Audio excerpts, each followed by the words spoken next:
Have you ever wondered why so many games use combat as their main mode of engagement?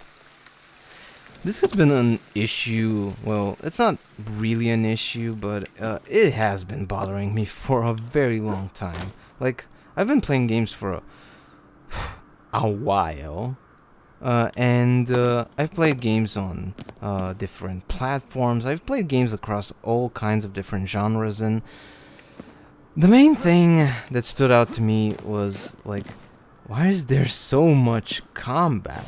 Like, you don't hear people asking, hey, why is there so much combat in animation or in literature, stuff like that. Like,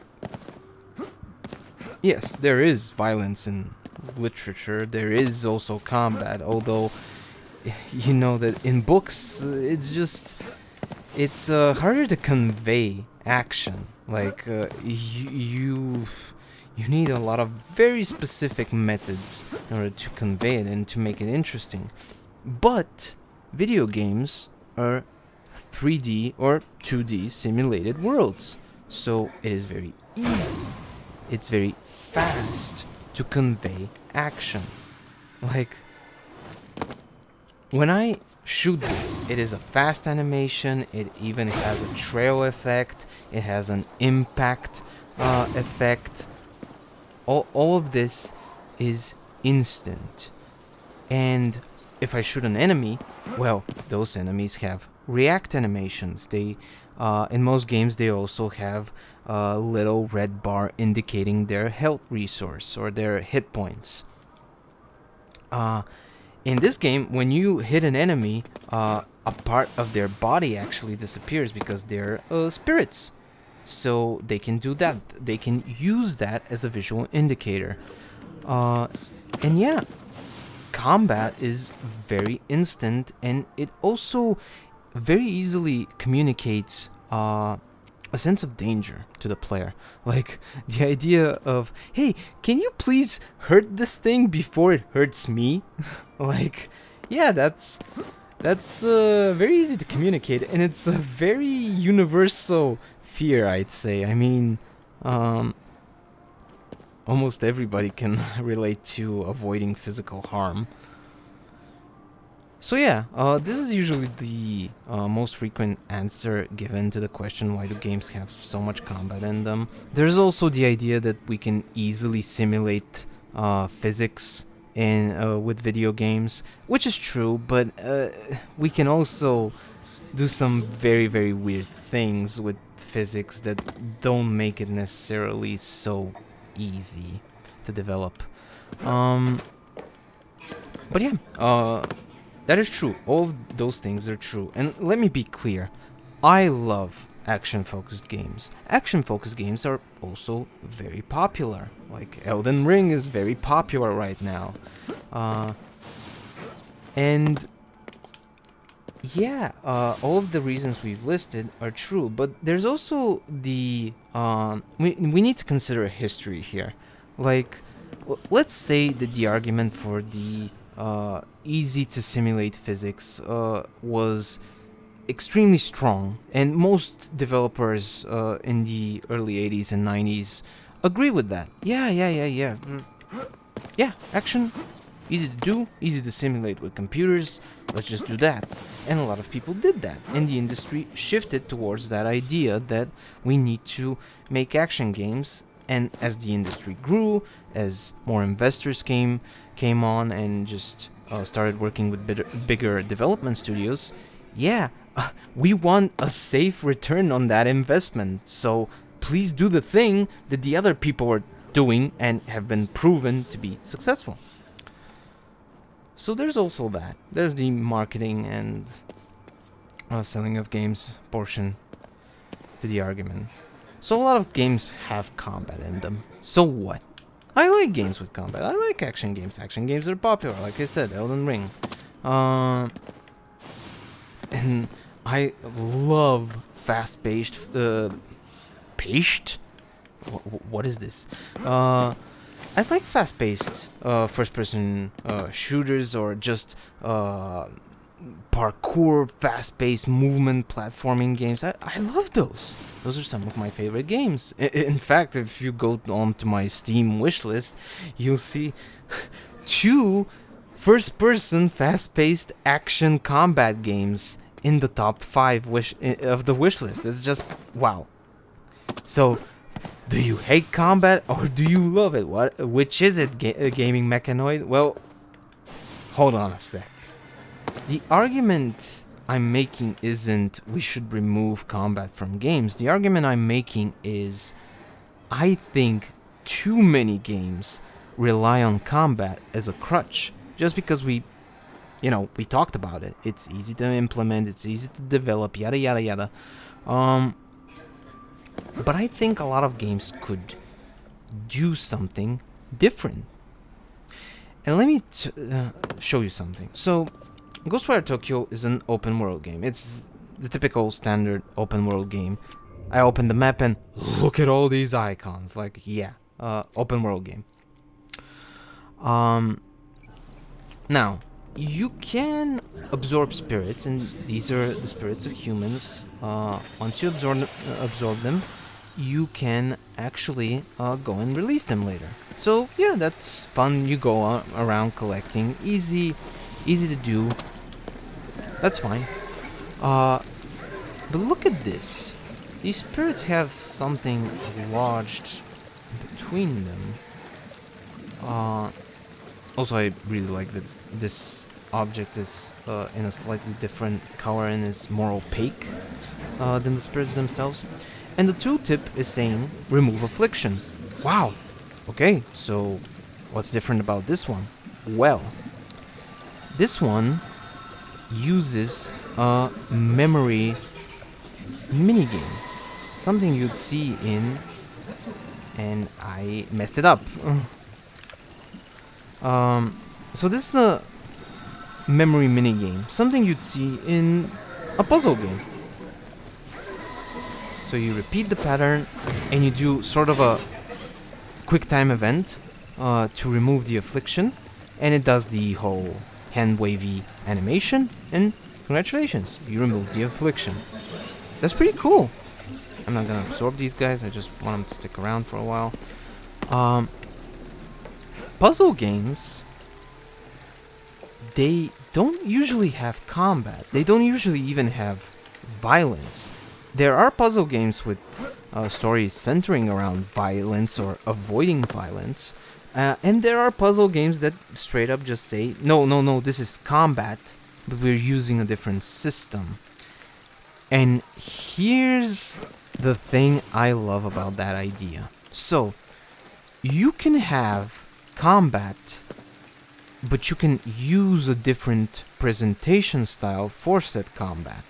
So, Ghostwire Tokyo is a first-person shooter, but you're not shooting weapons, you're not shooting bullets. You're doing some spiritual kung fu here. And all of these effects and animations, they're gorgeous, by the way, I love them. All of these elements, they're just different weapons. This one is a rocket launcher, except I should have hit something. And you can charge all of these, and they'll have a more empowered effect. So this is a rocket launcher, the first one was a pistol, this is a shotgun, basically. Short range, wide cone, aerial attack. So, Ghostwire Tokyo is a first-person shooter, but it uses animations and VFX in an interesting way to convey a different idea. You're not necessarily shooting these evil spirits. Let me see if I can find some. You're just using elemental magic. Okay, this seems like an area that will have enemies, and no, it doesn't. And this is my problem with most games. Most games try to shoehorn in violence in combat, and they really don't need to do that, like, at all. they can, even if they want to have some sort of a fast-paced system to convey the exchange of damage between two units, or the player character and enemy characters, you can style it in a different way, and you can provide a different context, so much so that it can just be something other than shooting and fighting. And I just think that's pretty cool. I think that more games can do this. Actually, by the way, I referred to Ghostwire Tokyo lovingly as the best walking sim, even though it is not a walking sim. It is clearly an open world FPS. But it could very easily... Oh, there's a guy. I'm gonna fight him. It could very easily just change to a walking simulator with these puzzle-like mechanics, with more of a focus on exploration. Like, you probably saw the winged yokai earlier above the... There they are. Above the buildings. Well, yeah, the thing about these winged yokai is they help you. They are actually tied to a traversal mechanic. A vertical one, even, which is pretty cool. Most open world games don't like to play with verticality, which is why I hate them. And I'm so glad that they added this thing here for Ghostwire Tokyo. Let me just fight. Ugh, there's two of them. Oh well. I'm gonna make this. I'm gonna try to make it fast, at least. So you can see that. My damage has actually exposed the core of these enemies. And shooting them actually does have a very significant I've forgotten how to play this game.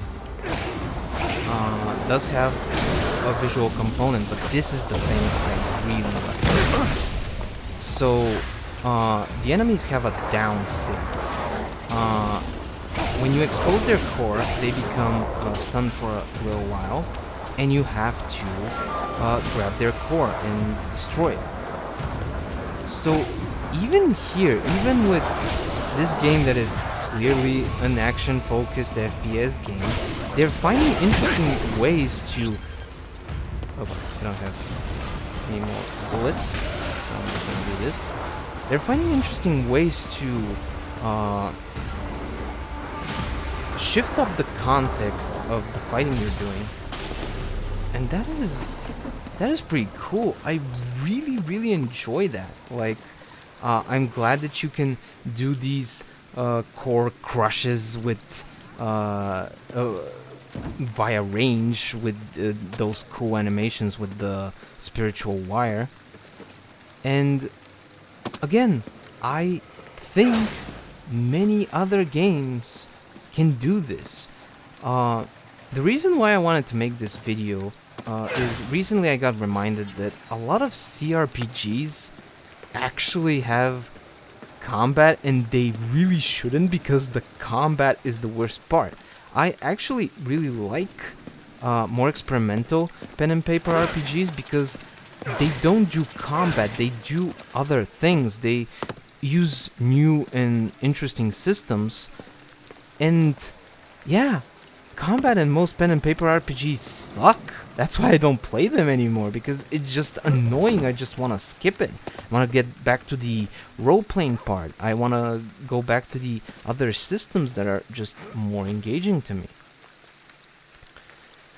So yeah, combat in games. Not all games need it.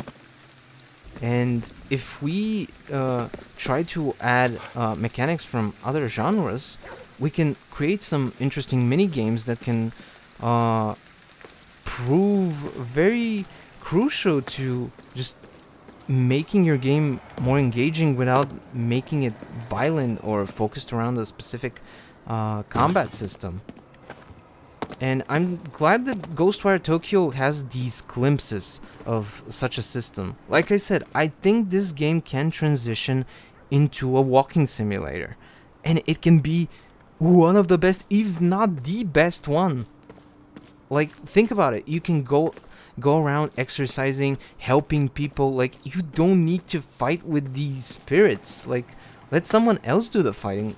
You can be like a spiritual healer, like, or you can even help the spirits because maybe they're misunderstood or something. I don't know. But that sounds really cool. I would love to play a game like that.